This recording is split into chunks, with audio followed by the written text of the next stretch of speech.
Yang kedua yaitu katalisis asam basa. Selain berkontribusi pada kemampuan situs aktif untuk mengikat substrat, kelompok-kelompok fungsional diionisasi dari rantai samping amino asil dan kelompok prostetik dapat berkontribusi untuk katalisis dengan bertindak sebagai asam atau basa.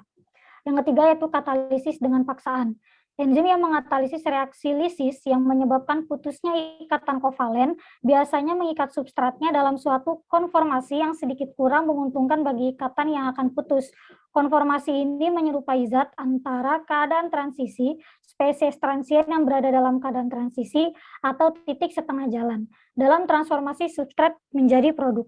Konformasi yang terjadi akan meregangkan atau mendistorsi ikatan sasaran, melemahkannya dan menyebabkannya lebih rentan terputus. Yang keempat yaitu katalisis kovalen. Proses katalisis kovalen melibatkan pembentukan suatu ikatan kovalen antara enzim dan satu atau lebih substrat. Enzim yang telah mengalami modifikasi tersebut kemudian menjadi suatu reaktan. Katalisis kovalen memasukkan suatu jalur reaksi baru dengan energi aktivasi yang lebih rendah dan lebih cepat daripada jalur reaksi dalam larutan homogen. Namun modifikasi kimiawi pada enzim bersifat transien. Setelah reaksi selesai, enzim kembali ke keadaannya sebelum termodifikasi. Jadi, peran enzim tersebut tetap katalitik. Selanjutnya yang kedua yaitu hormon. Adaptasi homeostasis suatu organisme terhadap lingkungan yang terus berubah sebagian besar terlaksana melalui perubahan aktivitas dan jumlah protein. Hormon adalah bagian penting yang memfasilitasi perubahan tersebut. Di tingkat organisme atau sel, pengenalan melibatkan faktor-faktor fisikokimiawi, misalnya pH, tekanan oksigen, suhu, pasokan nutrien, metabolit yang terganggu, dan osmolaritas. Nah, hormon dikelompokkan jadi dua macam. Yang pertama, hormon kelompok 1 yang lipofilik, berdifusi melalui membran plasma semua sel, tetapi hanya berikatan dengan reseptor intrasel yang spesifik dan berafinitas tinggi pada sel target. Reseptor-reseptor ini dapat terletak di sitoplasma atau nukleus sel target. Kompleks hormon reseptor mula-mula mengalami reaksi pengaktifan. Pengikatan ligan reseptor menyebabkan perubahan konformasi pada reformasi yang selanjutnya menyebabkan disosiasi heat shock protein 90 dari reseptor. Tahap ini penting untuk memindahkan reseptor glukokortikoid ke dalam nukleus. Reseptor ini juga mengandung sekuen-sekuen lokalisasi nukleus yang membantu proses translokasi tersebut dari sitoplasma ke nukleus. Reseptor yang teraktifkan berpindah ke nukleus dan berikatan kuat dengan sekuens DNA spesifik yang disebut hormone response element. Lalu yang kedua, hormon kelompok 2, yaitu peptida dan katekolamin, memiliki reseptor membran dan menggunakan perantara intrasel. Mekanisme kerja hormon kelompok ini paling baik berdasarkan sinyal intrasel yang dihasilkannya. Sinyal-sinyal ini mencakup CAMP, suatu nukleotida yang berasal dari ATP melalui kerja adenilil siklase, CGMP, suatu nukleotida yang dibentuk oleh guanilil siklase, kalsium, dan fosfatidilinositida. Molekul kecil yang disebut second messenger karena sintesisnya dipicu oleh keberadaan hormon primer molekul yang mengikat reseptornya. Nah, ini ada hormon yang merangsang adenilil siklase dan ada hormon yang menghambat adenilil siklase. Cukup sekian yang dapat saya sampaikan, mungkin bisa dilanjut oleh lainnya atau sudah cukup bisa dilanjutkan ke LI berikutnya. Terima kasih. Baiklah, terima kasih Saudari Salmania. Selanjutnya kita akan memasuki LI mekanisme pusing, letih, dan pegal-pegal. Kepada teman-teman yang bertanggung jawab, dipersilakan. Baiklah, kepada Saudari Faiza dipersilakan. Baik, terima kasih moderator. Izin share screen.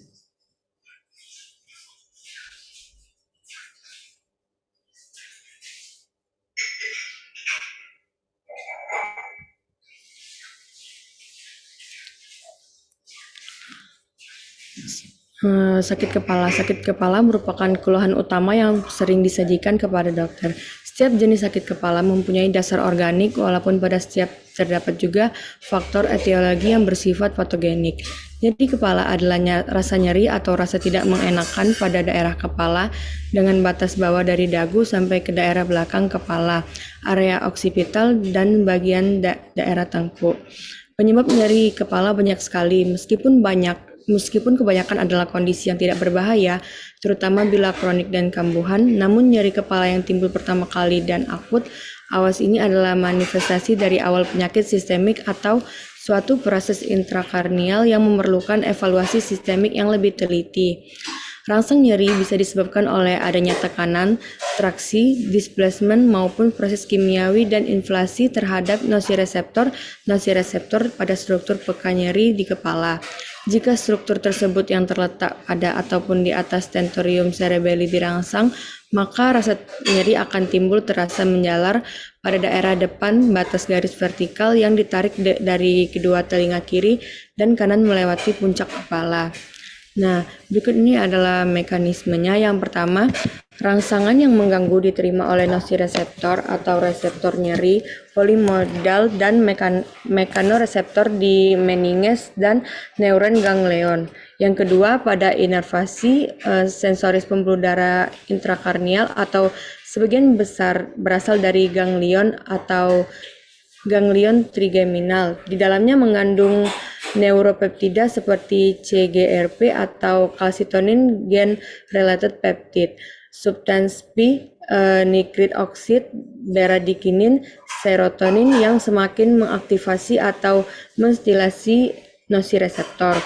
Yang ketiga, rangsangan dibawa menuju cornudosalis cervical atas dan selanjutnya transmisi dan modulasi nyeri terletak pada batang otak.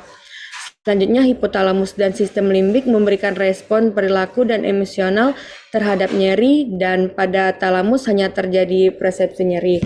Dan yang terakhir, pada korteks somatosensori terdapat mengetahui lokasi dan derajat intensitas nyeri. Selanjutnya, mekanisme letih. Kelelahan adalah perpaduan dari wujud penurunan fungsi mental dan fisik yang menghasilkan berkurangnya semangat kerja sehingga mengakibatkan efektivitas dan efisiensi kerja menurun. Kerja mempengaruhi kapasitas fisik, mental, dan tingkat emosional seseorang, di mana dapat mengakibatkan kurangnya kewaspadaan yang ditandai dengan kemunduran reaksi. Kelelahan diatur secara terpusat di otak. Terdapat struktur susunan syaraf pusat yang berperan penting dalam mengontrol fungsi secara luas dan konsisten, yaitu reticular formation atau sistem penggerak pada medula yang berfungsi meningkatkan dan mengurangi sensitivitas dari korteks cerebri. Korteks cerebri berfungsi sebagai pusat kesadaran meliputi persepsi, perasaan subjektif, refleks, dan kemauan. Keadaan dan perasaan lelah merupakan reaksi fungsional dari fungsi kesadaran, yaitu korteks cerebri yang dipengaruhi oleh sistem penghambat atau inhibisi dan sistem penggerak atau aktivasi yang saling bergantian. Sistem penghambat terdapat dalam talamus yang bekerja menurunkan kemampuan manusia bereaksi dan mengakibatkan kecenderungan untuk tidur. Sedangkan sistem penggerak terdapat formation reticularis yang dapat merangsang pusat-pusat vegetatif untuk konversi ergotropis dari peralatan dalam tubuh untuk bekerja, berkelahi, melarikan diri, dan lainnya. Stadium kelelahan itu terbagi menjadi 3. Yang pertama, stadium 1. Stadium 1 ini seseorang sulit untuk berkonsentrasi, tetapi pekerjaan yang dilakukan masih dirasakan ringan. Kondisi ini disebut dengan warm out. Stadium 2. Nah, pada ini tanda yang dia mengalami kelelahan tetapi performanya belum menurun dan baru mulai menurun beberapa saat kemudian. Dan ini dinamakan full compensation. Pada stadium 3 ini dapat menaikkan performanya dengan tiba-tiba, bahkan bisa lebih tinggi dari keadaan optimalnya. Nah, jika dia mendengar kabar berita baik yang sangat menyenangkan dan tiba-tiba semangatnya meluap. Jika dia mendengar kabar sedih akan menurun dan aktivitas hanya boleh sampai di sini. Apabila keadaan memaksakan maksimum, hanya boleh sampai titik D. Aktivitas selanjutnya akan sangat membahayakan. Nah, selanjutnya mungkin mekanisme pegal-pegal boleh dilanjutkan kepada Saudari Syafira Ayuza.